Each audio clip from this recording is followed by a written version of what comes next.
feeling good. I've said a prayer already, and here we go. I'm going to start the time. Boop. You are seen, you are heard, you are loved by God. You're not alone, you're fully known, you are loved by God. Well, welcome to See Hear Love for a very, very special episode that we've never done before. We're actually turning the camera to the people that actually make See Hear Love happen, and to the people that probably are the least likely who want to be seen or heard, which is very ironic considering the title of the show. So I am so excited that for the first time ever, I am interviewing my team, the See Hear Love team. I'm going to get them to introduce themselves, and we're going to just have a talk about the past year, highs and lows, things we learned, challenges we faced. And so I'm so glad that you, our listeners, are going to get a chance to meet this incredible team. So without further ado, here it is, our See Hear Love team year in review featuring Becca, Kelly, Laura, and Paula. Give it up for them. Woo! I'll cheer. Yay. And let's start with Becca, and we'll kind of go around, kind of round table as to introduce yourself, who you are, and what your role is and what you do here at See Hear Love so that people get to know you. So Becca, let's start with you. Okay, well, I'm Becca, and I'm an American. I think I'm the only American on this team. And I came on as an intern actually 2 years ago and got to the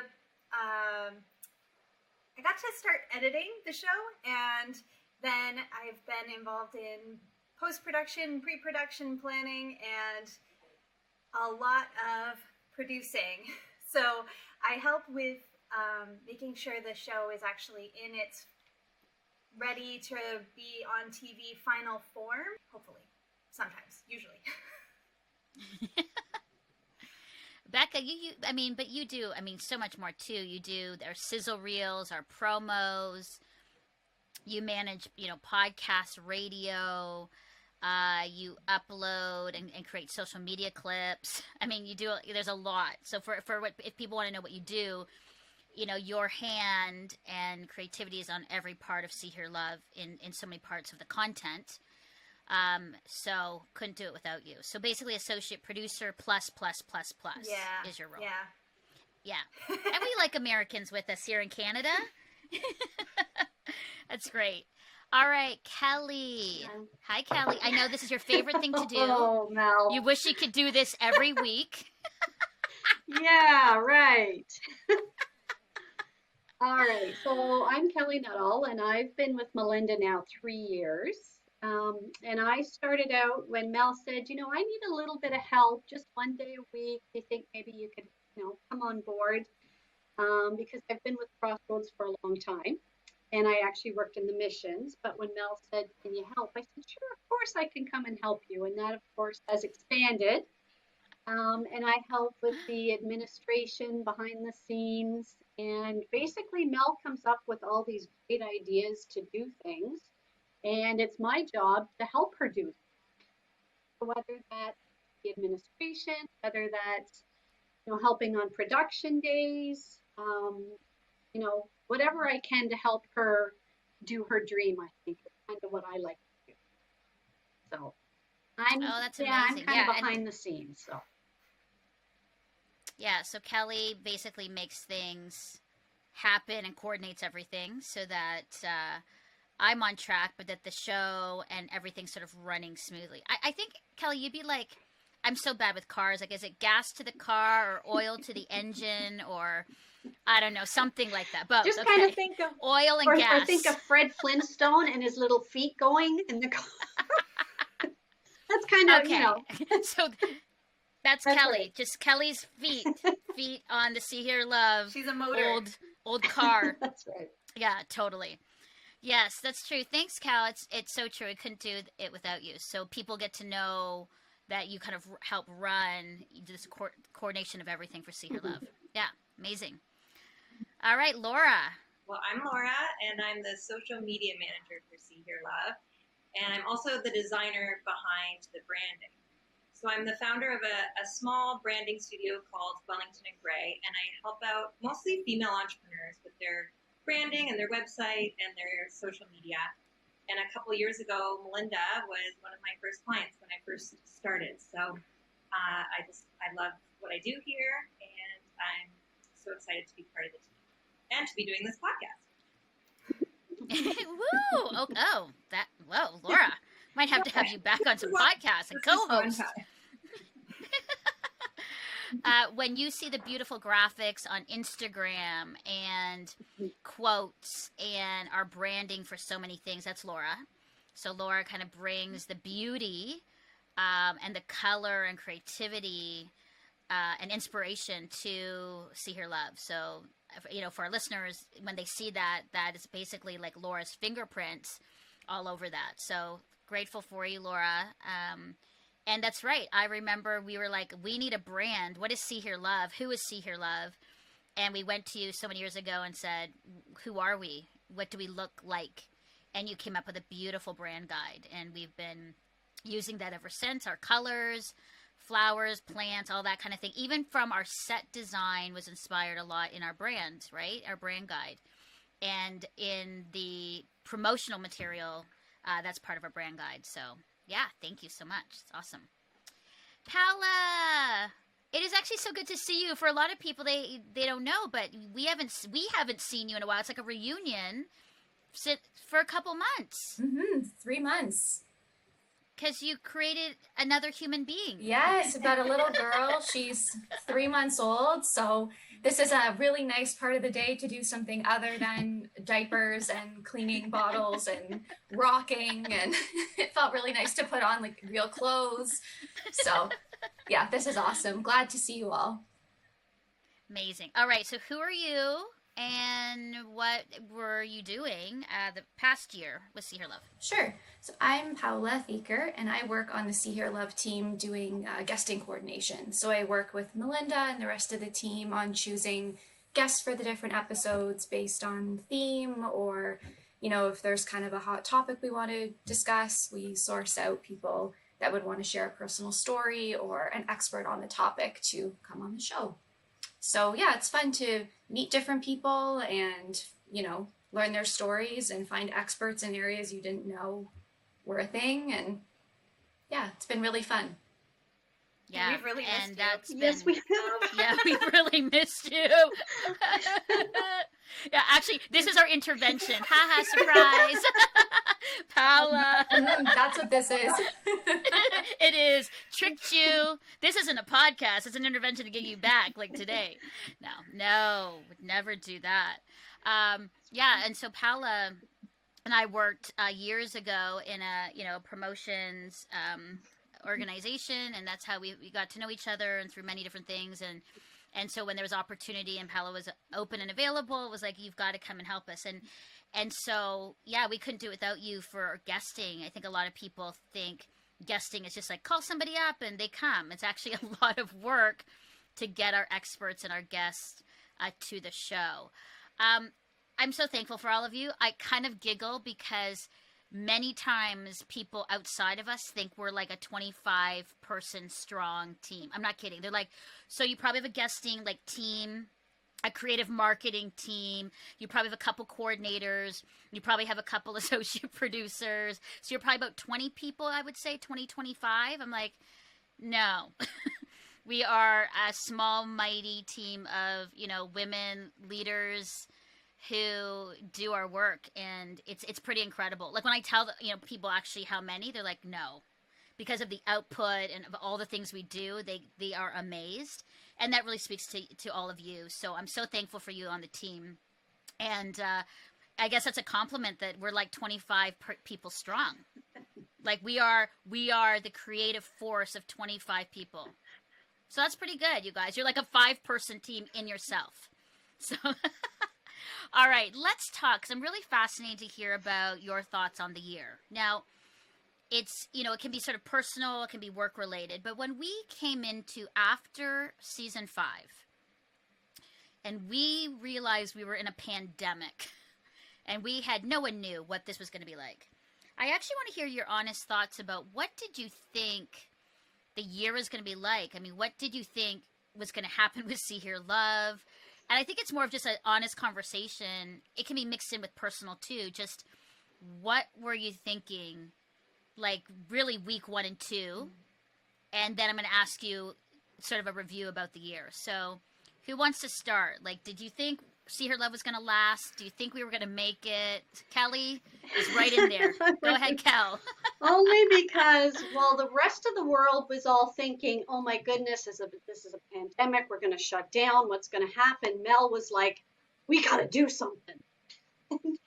And she immediately went on the offensive or into the, okay, what are we going to do? You know, we need to do something. We need to get out there. A lot of people are, you know, they're worried, they're stressed because, you know, we were going into it by a couple of weeks now. And, you know, everyone was unsure, very fearful of what was happening. And Mel's like, we need to connect with people. We need to make sure that everybody is doing okay. We need to keep moving forward. So from the team perspective, we didn't have, like, it was great. Actually, I have to admit it was great because you also helped refocus us so that you kind of didn't get into that fearful, oh no, what's going to happen? What are we going to do? You were like, okay, this is it. This is the challenge. How are we going to cross that mountain or go over that bridge? So, I mean, to me, it was a great experience, actually, because you kept us moving forward. Yeah, I was going to say, I looked back, as a social media manager would do, at our posts around that time. And not even like 3 weeks in, Linda, if you've met her, like there's no chance that she would like slow down. So not even like, I think 2 or 3 weeks into the pandemic, she had scheduled this webinar for us called We've Got This, right? With like a psychotherapist, a psychiatrist, I think, and a social worker. Yeah. Exactly the people the guests that we would want to hear from at that time. And it was a really popular webinar, and it kind of launched us into the webinar arena, right? I think you were probably one of the first people to shift that way.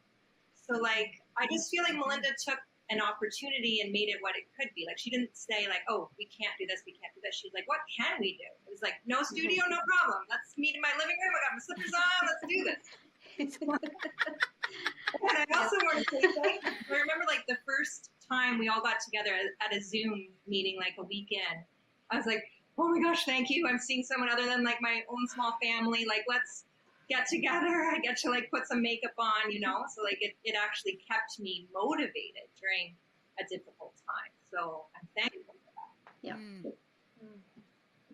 Awesome. I don't think it was ever about worrying if See Her Love would make it, because your leadership wasn't like, okay, let's just do the bare minimum to get by until things go back to normal. You really wanted to re-envision how we can, you know, refocus, shift things, and still give viewers the best, excellent content. It wasn't like, okay, we're just going to make it through and, you know, cut corners and do what we can. So I think that speaks to your leadership a lot. We never felt, you know, unsure or on shaky ground, even though things would change, you know, based on regulations. It never felt like the show was suffering and that we weren't putting out the best content. It's encouraging to hear. It's good. Becca? Yeah. I know Becca was working hard. Well, I agree with Kelly that like working hard was like what got me through those first few months while I was adjusting. Is like I was taking a lot of walks. I was doing, and I think it was definitely a good thing to be able to kind of shift our focus to focus on something. It was a lot. Like, I think there was one time when you and I were talking about something, and I was like, we recorded 7 interviews this week. We had I think we had 4 interviews and 3 panel discussions in the course of 1 week. And Melinda was like, yeah, let's not do that again. So we haven't done quite that much work since then, but no, it was really good. And I think I didn't see it turning out this way at all. I think I was optimistic, a little over optimistic. I think we all were about, oh yeah, come the beginning of September, we'll all be back in the studio. And we were. But that wasn't the end of, it wasn't the same, and it wasn't the end of our experience with pandemic restrictions and all of that. So, but at the same time, it's also provided such an opportunity that I wouldn't have thought to actually connect with really cool people, like people that I never thought we'd have on our little show in Canada, because they wouldn't come to little old Canada. So I think that provided a really a good opportunity. I think we've had some really good conversations over the past year, and I think it doesn't look at all like I thought it would, but it's been really good too. Mm-hmm. That's actually really good to hear. Like, I know, and I think maybe that's, I'm very encouraged by what you're saying. I think that it maybe that is part of me where in a crisis, it's always been you need to rise above, because if you don't, and I'll be honest, I've seen other people and organizations and women leaders get really stuck on those first 3 weeks. It paralyzed them. Like there was, and I'm not saying it's not a judgment, but it just was like they kind of stopped, and then it was a many months to get them back, going. And I think for me, if I'm, thinking back to that time, I remember having a moment of prayer, and it was like, God was really saying, like, this is your moment. You've got to do this. And I've given you a team that can do it.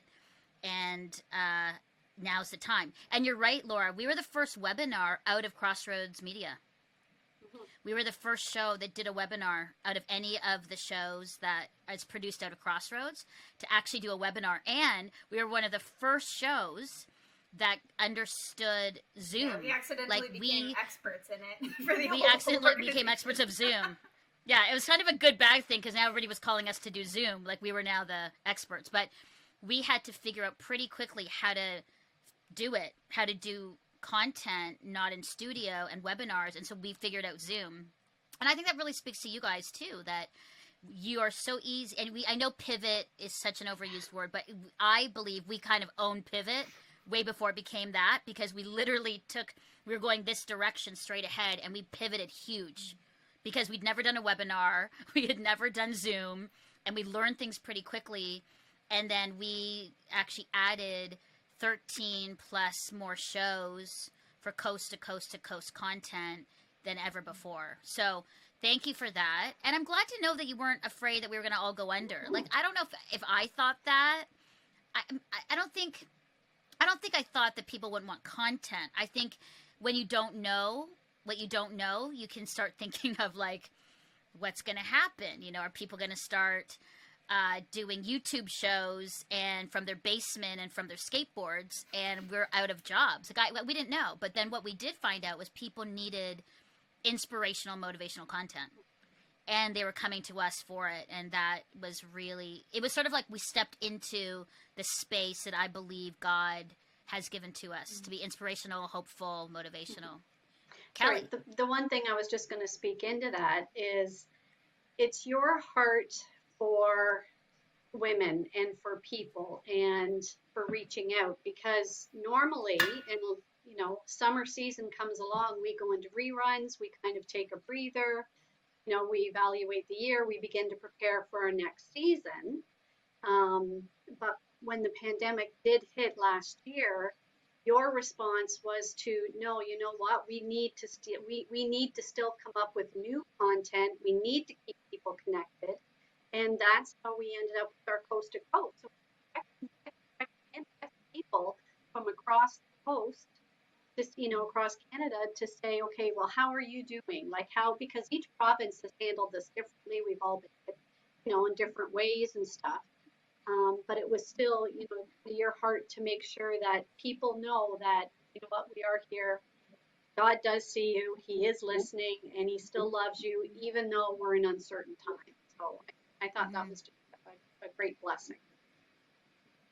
Yeah, I just also wanted to share when I looked back on posts. I think it was on March 17, and I'll read the caption to you in a sec, but so that was like maybe 4 days after everything shut down.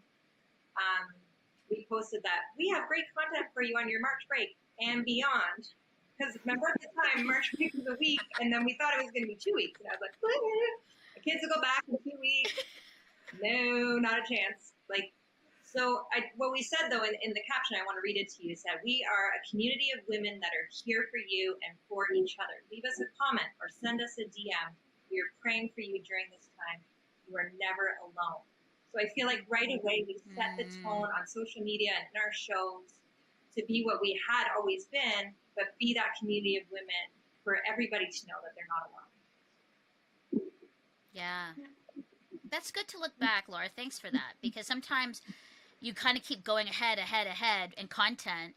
And I think it's important that you actually take a pause and look back. Like, if we actually sat and looked back of how far we've come, you guys, it's amazing what this year, what See Hear Love produced, what we did. It's pretty phenomenal. As for and I've heard that from many people. That wow, your team really just rose. Like a lot of people said, you rose to the pandemic, not to the occasion, but you literally rose to the pandemic. And I'm like, okay, that's cool. Well, it's a good segue now then to hear from you all about your favorite moment or show that happened this past year. I think it's good to kind of like in the midst of all of this, the pandemic and struggle, and I never want to lessen that because that is important to acknowledge. But I also like to think about like what are some of the highs, the wins, the moment that stood out for you this year. Paula, what do you think? Like your thought about moment or show that really spoke to you and why? Mm-hmm. My favorite, or one of my favorite episodes, was when you interviewed the 4 different Christian female leaders that were, I think, all of them were millennials. And so for me, it was just really a demonstration of See Hear Love's commitment to amplifying voices, and maybe not always, this CEO of a huge company or, what a typical big leader might look like, but people who are leading in their spaces daily. And for me, it was really encouraging to listen to these women share some of their challenges. There's some of the same challenges that I face as well. And I think it also demonstrates your commitment to mentoring the next generation, because I think a lot of people would say that they're passionate about mentoring, but to actually mentor and raise up the next generation and look behind you and do what you can for them, it's a very different thing. So I think that episode was a really cool demonstration of some of See Hear Love's values, and it was just really great for me. I felt like I could connect with them, and I think that was one of my favorite ones. That was a really good one. I don't know if you guys have others you can speak into that, but I loved that one. I think, first of all, the energy on the screen was like, wow, And I think you're right. I think, the heart of See Hear Love is about mentoring, giving young women a chance. And I think that just really exemplified. And they were really, I always laugh though, Paula, because every time you kind of go into leadership, especially with millennial women, and if they're single, it always goes into dating. Because remember how it was like, let's talk about leadership and these, and then it steered into, let's talk about dating and where are the single guys and being single, and it was just like a really cool, full picture of the experience of young women leading, being single, relationship struggles. And they I felt they were also confident in just who they were and their identity in Christ. And you sometimes see young people trying to like climb this ladder and clawing their way, and it just looks so forced and difficult and unnatural. But when you see these women who are just doing their thing and they're in their lane and their motivations are pure, you can really see that. So that was encouraging, especially this year with all the change we've all gone through with COVID. Keeping your mind in check and knowing who you are and who you belong to is always important, but especially so this year. Yeah. Exactly. Anybody with thoughts with that show? I liked when they talked about dating. You guys, because I really. Yeah. I was gonna ask, like, you were all married. Where did you meet, guys?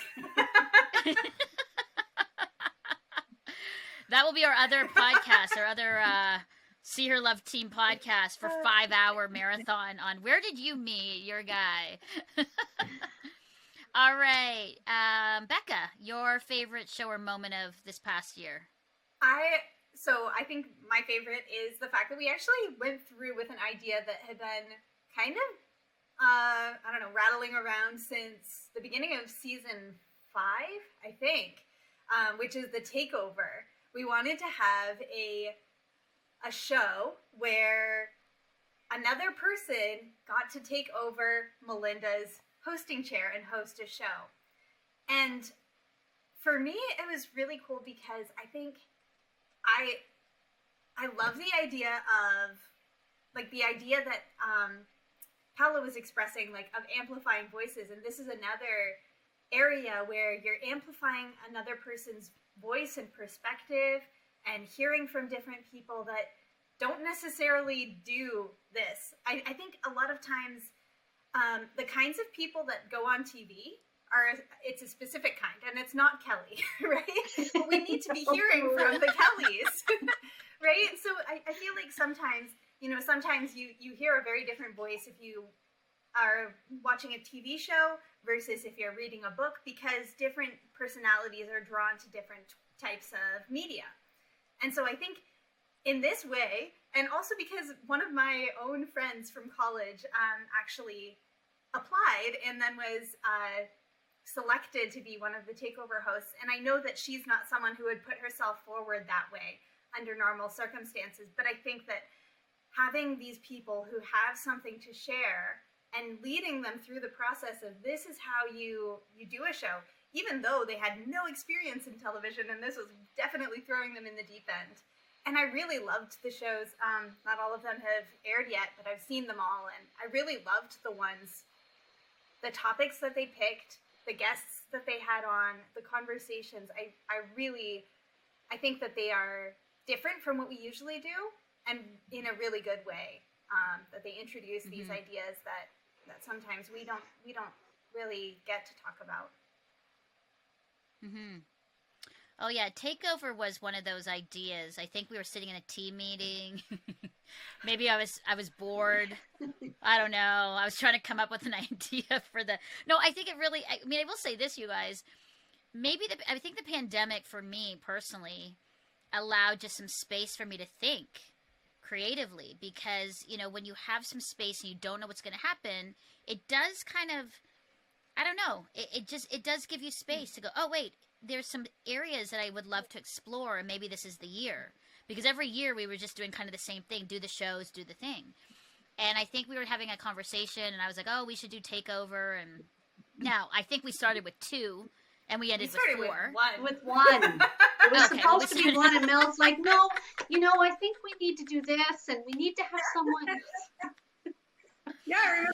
Yeah, a couple times. At first, it was like, we're looking for someone who's about 25, and I was like, no, we're looking for everybody. And then there was also a male, because at first it was female.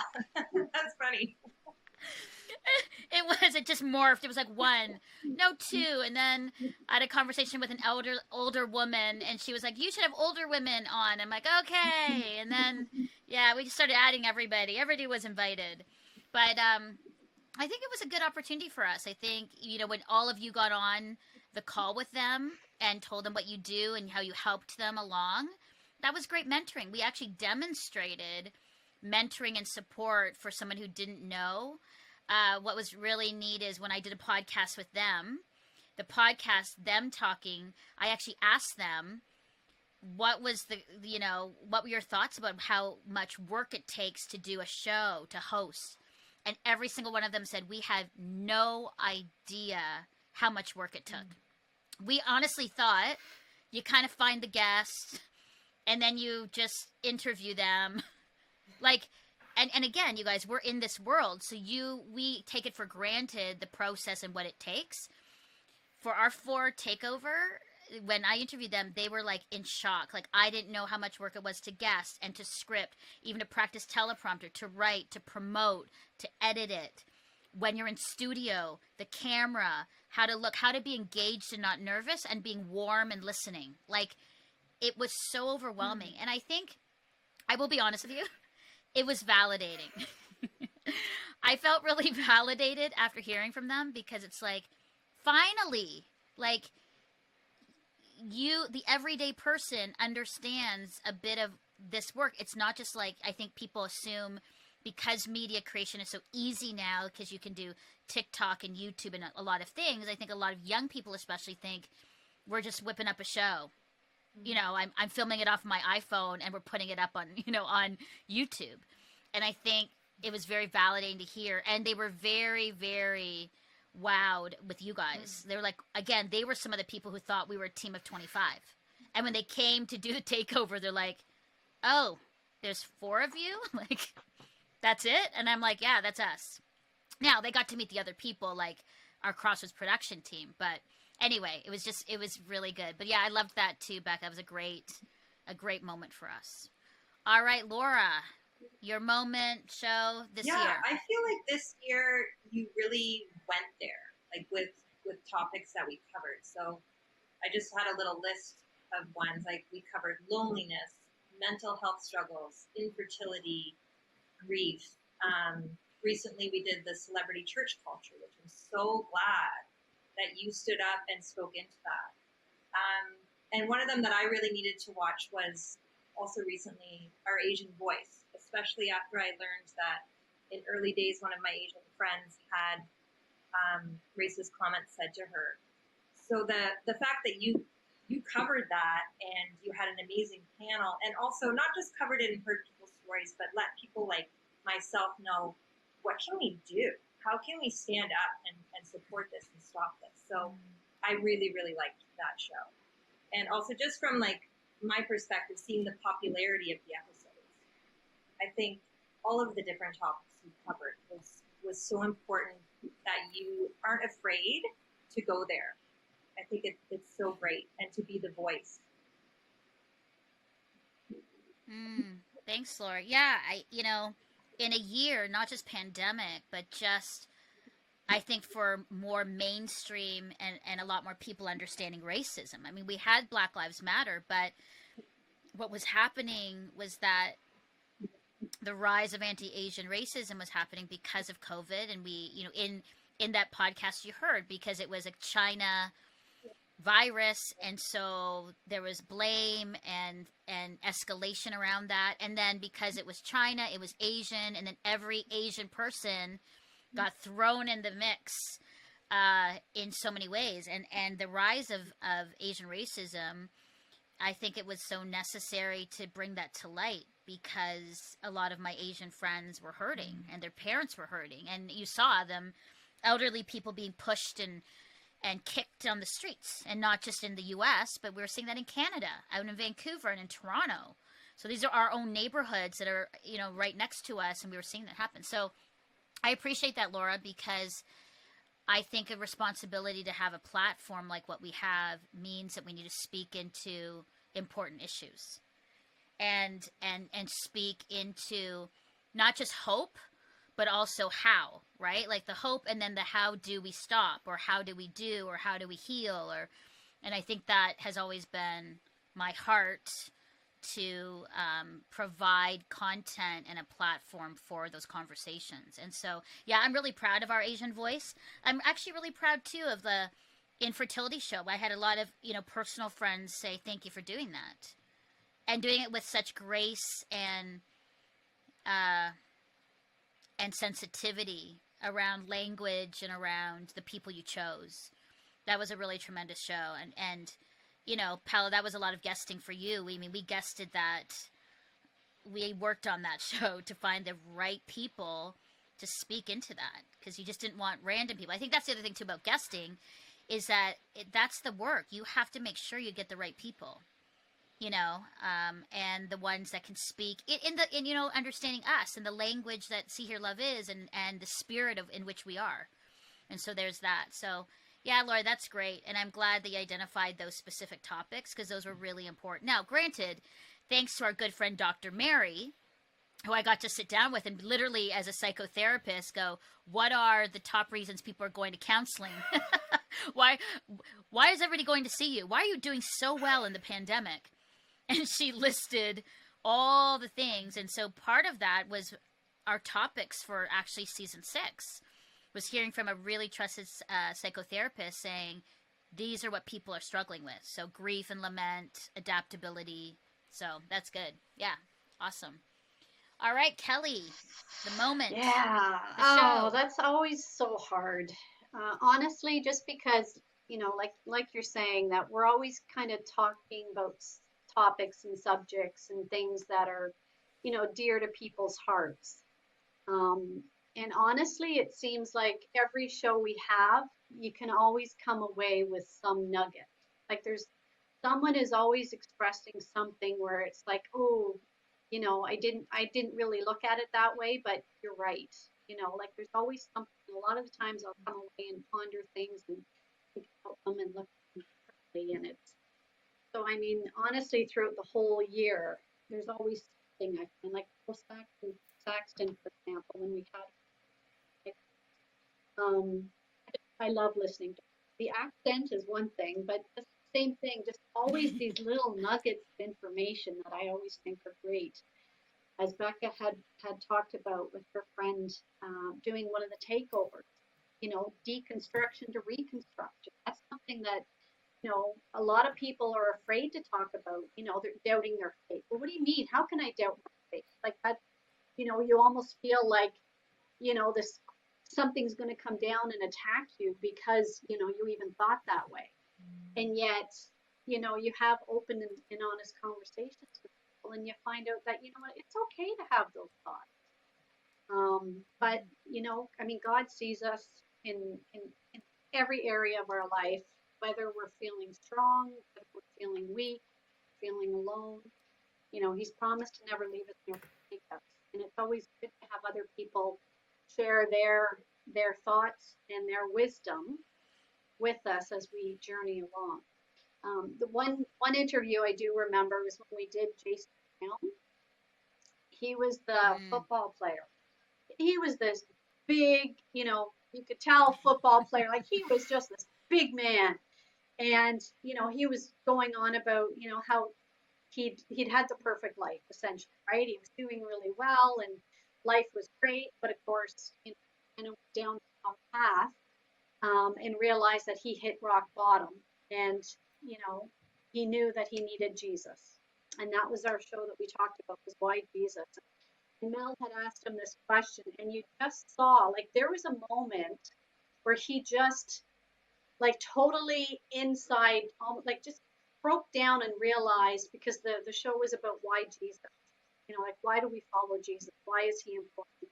And you could just tell that his whole emotion was all there, and it was just, he just loves Jesus.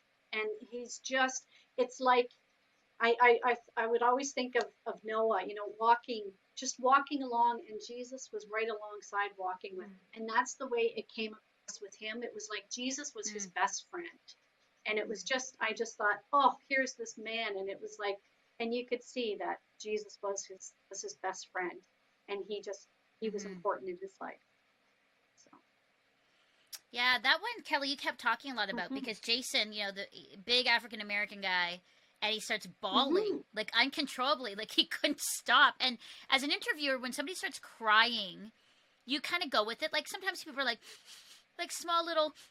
This guy was bringing it. Like he was sobbing. I remember I was at one moment, I'm like, do I turn the camera off? Is it a moment? Like, and as an interview, you just heard, like, what do you do? And he's crying. He's like, I can't believe this. He's wiping huge crocodile tears from his face, and he's crying. And we let it run because it was a moment. I think even for him, it shook him that he was so emotional as he talked about why Jesus, when he said, I had everything. I had all the, the booze and everything in the bar. I had all the cars, the house, the pool, everything, the parties. And yet I couldn't sleep at night. I wasn't happy. I wasn't at peace. Like nothing. And then, I had millions of dollars. And then he walks away from a $35 million contract. To this day, I still have people go, well, why didn't he just keep the $35 million and then, love Jesus and support the poor? I'm like, I hear you, but sometimes God will call you to something else, and to be a farmer and to give away your food to the poor because you're actually like growing food in the ground, which is beautiful, and then giving it to people who need it. That's transformed him. Money can't do that. And I think that was a good lesson. It's like money, yes, of course, you can buy the food to give to people, but I think for him, it was actually growing the food and being with the people and giving it to them has made his life rich. And now he lives on a cool farm with all his kids and his wife, and they're doing well. So that was a great moment. That was a great Mhm. show. Well, I would just say that all of what you shared are some of my favorite moments, really. Like, I loved our Asian voice. I love the millennial leaders. I love the takeover. I really loved the voices. I mean, the segments that we brought in, the topics that we brought in. I loved coast to coast to coast across Canada. I really loved that moment too. I loved being taping Christmas in the studio with actually our Christmas decorations. I think just for me personally, I was so thankful that I didn't have to do Christmas at home on Zoom, but that we actually were able to decorate trees and be there. And then within days, there was lockdown and we couldn't go back to studio. So I felt that was a major win moment for us that we got in right before the next lockdown, which seemed to be our year, right? It was like lockdown, studio, now not studio, now studio, now not studio. So I think one of my biggest moments overall was just our flexibility and how we continue to do our show in the midst of a pandemic, in the midst of so much tension, racial tension, um, uncertainty. I think that was my greatest moment as a leader, leading all of you at See Her Love, was just to see a team be so flexible and so willing to make it happen. Really proud of you, really proud of us, and thankful for what a year we did. Well, let me end with this. And surprisingly, we're almost like over time. I was like, man, if they're not going to talk, I'm going to have to do fillers. But you guys did so well.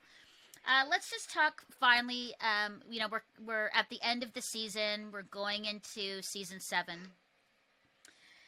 Maybe a combo question. Maybe something you learned that might encourage a young woman struggling today. And you know my heart on mentoring. They call us virtual mentors, but maybe just a lesson you've learned, not maybe this year, but that or you've learned that could really encourage someone today as they're going, man, another year. What's it going to be like? The uncertainty, struggle. I think that's the best way to end. Kelly's ready to go. Kelly, the one who was so afraid to talk, you guys. Terrified. I don't want to be on. Da, da, da. And now it's like she's just on. See, this is what happens. Because I got to get it out first. No. The one thing I've discovered, so being an introvert, right? The pandemic wasn't a huge thing for me, honestly, because I'm in the sense, you know what, I'm okay. You can leave me in my house. I don't have to be out doing, all sorts of crazy things. But the one thing I did discover, though, is it is important to still be connected to some core people in your life. It's important to have, those 2 or 3, whether it's family members, whether it's friends or whatever, to make sure that you still stay connected. Because it is easy to withdraw and, kind of stay away and avoid people, but then loneliness can set in. So my encouragement is to make sure, as there's that saying where absence makes the heart grow fonder. Mm-hmm. That's only true to a certain point. You only miss them in the beginning, but then over time you realize, hey, you know what? Maybe I don't. I should give them a call, but I'll do it next week or the week after. But you know what? You can't, because then you realize, oh my goodness, it's been how long, and you become disconnected.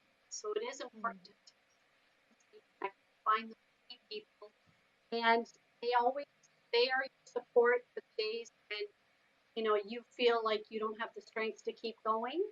Well, usually they have the strength that day, and vice versa. On the days when they don't, they can't do it, they're falling behind, they feel like they're sinking, then it's like all of a sudden you can come alongside them and you're their strength. So I think that's important. That's great. So stay connected with your people, or just keep people. Don't isolate, because that's the biggest thing. We have found that people have been isolating, but really be intentional about reaching out and connecting with people. It's great. Cal, who's next? Who wants to go I will. next? Okay, Laura. Well, one thing I learned about myself is that it's so important to take it day by day. Like every day will be different, as we know. Can't really plan ahead right now, so you just have to let it go. One day my kids will love online school. The next day they'll be like screaming and I want to chuck the iPad out the window. So it's just day by day, do your thing, and tomorrow is a new day. That's what I've taken from this pandemic for sure. And I think one of your questions was encouragement to young women kind of struggling today. And Mel, you're an amazing example of this. I would just say to do the thing. Like this year, you did a book and you did podcasts and we kept going. And I would just encourage women to do the thing. The world needs what you have, and don't compare yourself to others. It's so easy to get lost in like an Instagram hole where you're like, oh, this person has this many likes. This person is doing this and this and this, but just do your thing, and the world needs what you have. And I saw a little quote somewhere and said, work for a cause, not for the applause. So think about what you're doing and why you're doing it, and make sure you love what you're doing. And I think everything will fall into place. That's beautiful. I like that. Work for the cause, not for the applause. That's amazing. Oh, and guys, we forgot. Thank you, Laura, for bringing that up. We also did a book. I can't believe we forgot that. I was like, what's the moment? What's the thing? And I knew there was something really big that I was forgetting. And Laura's like, oh, yeah, the book. Oh, yeah, the book, you guys. 50 voices. 49 Canadians. I always said Jo was American, but she's from the UK. 5 men, all women. The rest were women. That was a big too. We launched our first book, and that was exciting. A lot of people were excited about it, came on board. We had a launch team. It's on, I can't believe we not only have a book selling through Crossroads, but it's on Amazon. It's on Chapters Indigo. It's on some other American book platforms. So that was a huge achievement for us as well. And that was big. And that again came out of, oh no, you guys, that came out of a team meeting where we were like, what can we do in a pandemic? And I think this is a good lesson for us. What can we do in a pandemic that we already have?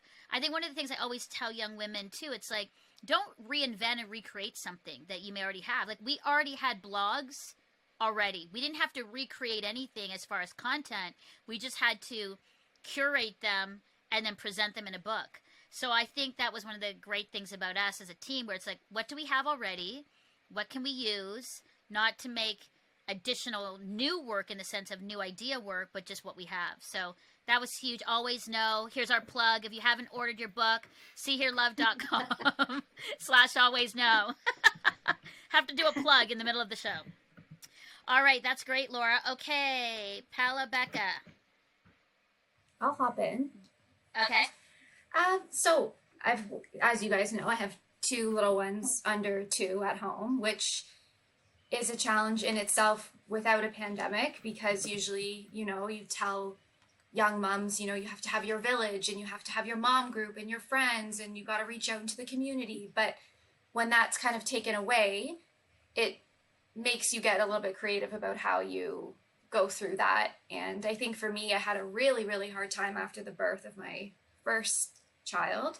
And so when that started to happen again with my second, my mom said to me, she was like, listen, if you're struggling, you don't get an award at the end because you said you did it alone and you didn't reach out to connect and get help and get whatever support that might be, like a doctor, therapist, friends.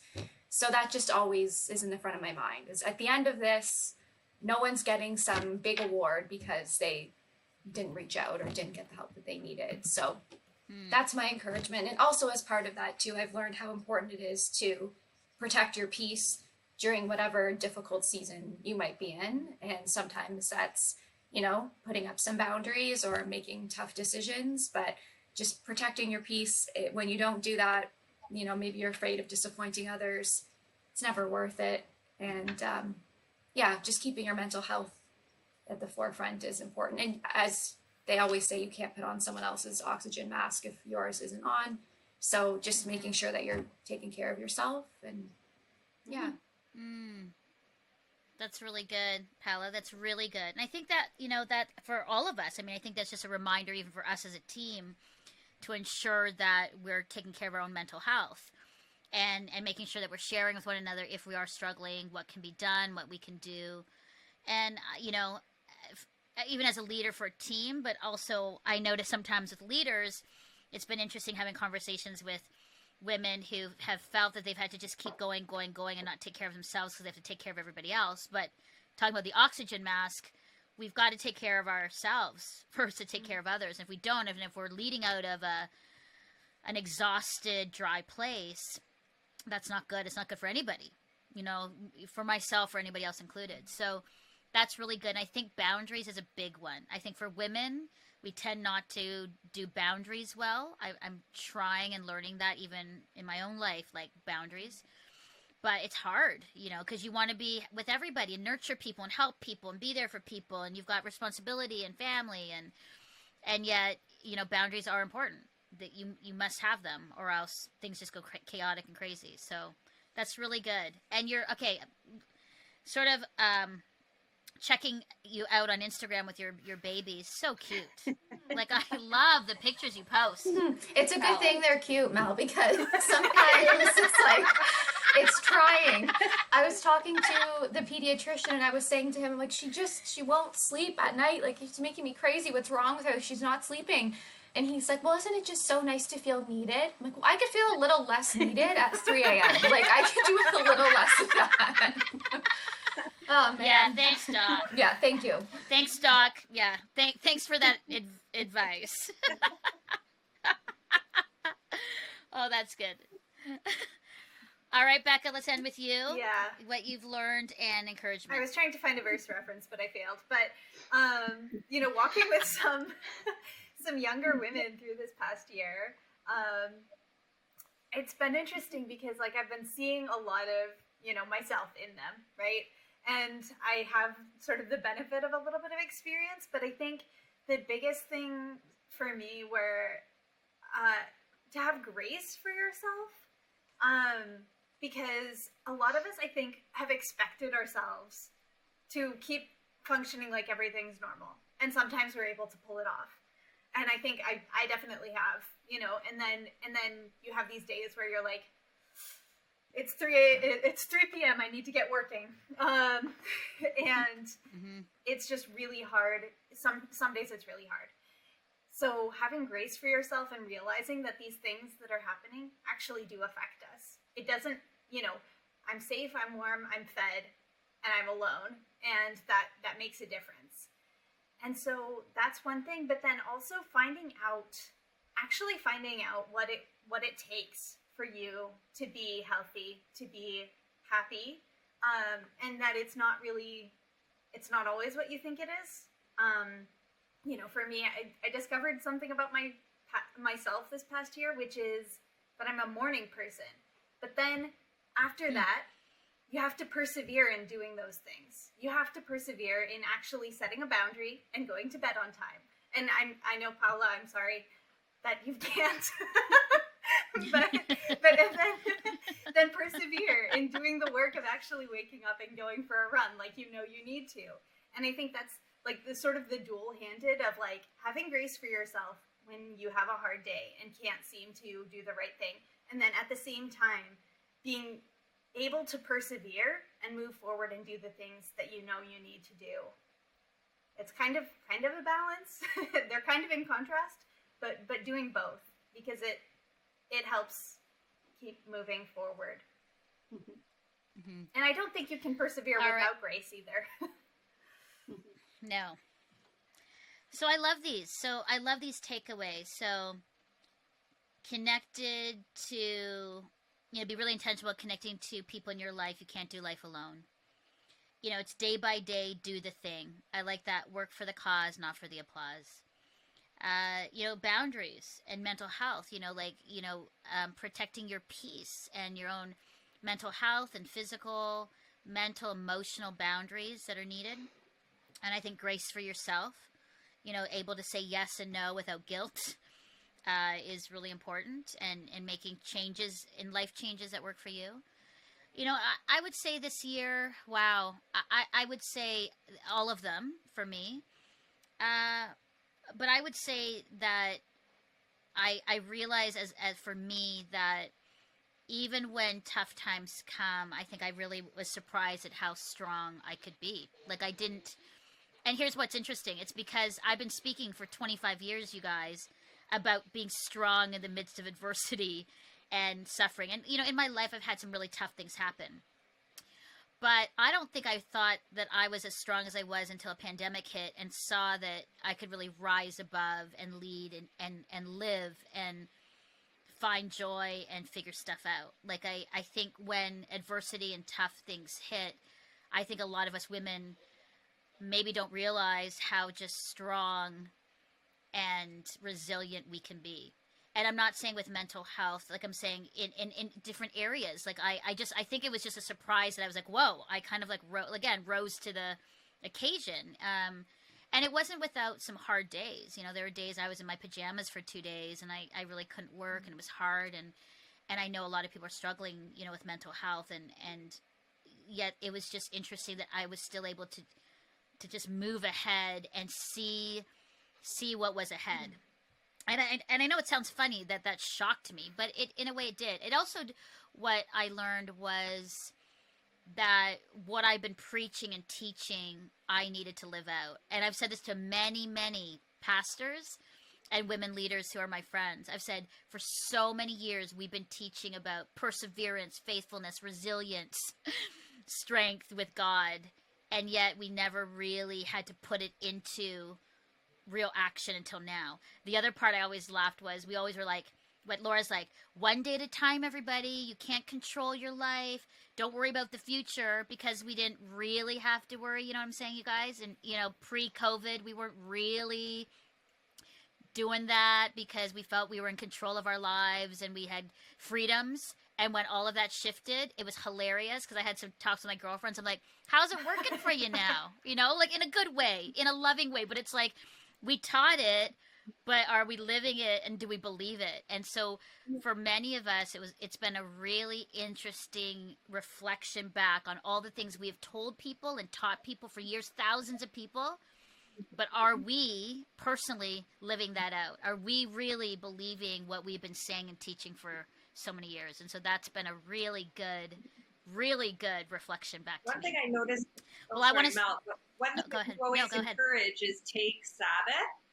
And when you're talking about practice what you preach, I've really noticed, since we work together on the weekly newsletters each week, there's a little plug. Sign up for our weekly newsletters.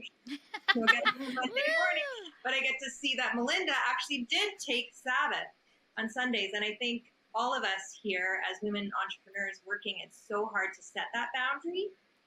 Because you could be working at all hours, responding to emails, jumping on your phone, but to take Sabbath. So you are practicing what you preach, Mel. Yeah. I am. I'm trying to. That's a big thing. Thanks to my husband, Chris, who's like Sabbath. So I want to say thank you so much, you guys. Thanks for doing this. You guys were so great. Guess what? Here's the problem. I might have you guys back again, because that was awesome. And maybe we'll have you back again for the start of season 7 with like, what do you think is going to happen? And then have you guys back again. I don't know. Maybe I'll surprise you. Maybe in a team meeting, I'll record it. And it will be like the podcast. Surprise! It's not a team meeting. It's a podcast. Ha ha. Yeah, but I schedule the meeting, so I may. Got our back. I'm sorry, Mel. I couldn't make That's... it. No, can't do it. It's like, what's happening? How come no one's coming to the team meetings? Anyway, thank you so much. This was a great podcast. I love it. And it just reminds me, like, even just as you shared, really just ensuring people are seen, heard, and loved by God, which is always our, the end of every show. But I just want to make sure you know that you are seen, heard, and deeply loved by God. And I appreciate you. I'm so grateful for your work. A tremendous season, you guys. Well done. Have a great summer break. And I say that, yes, do break, but still work. And then I'm looking forward to season 7, seeing where God takes us, the conversations we're going to have, the voices we're going to amplify. Really excited. So love you, and thank you so much for being on this podcast today. Thanks. You did it! Woo!